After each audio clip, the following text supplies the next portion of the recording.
So if Hillary Clinton runs for president, will she go unopposed in the Democratic primary? If so, does that ultimately help or hurt her against the Republicans' choice? John Roberts looking at this for us live in Atlanta today. Hello, John.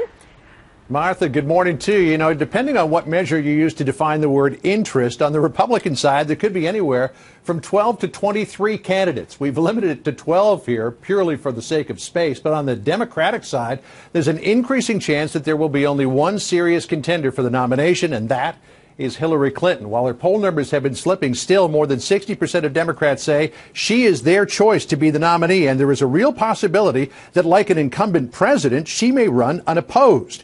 Now, on one hand, that could be a good thing for her. While the flock of Republican candidates are duking it out during the primaries, she can concentrate all of her firepower on them and not a Democratic rival. It also allows her to avoid being pinned down on policy positions and answer difficult questions if there are no primary debates on the Republican side. But, says the University of Virginia's Larry Sabato, there's a potential downside to a coronation. Going through the crucible of the primaries makes a candidate a better campaigner in the general election. There's also a disadvantage because you're simply not as sharp if you're not being challenged daily on the campaign trail by opponents. And that's the one advantage the eventual Republican nominee will have.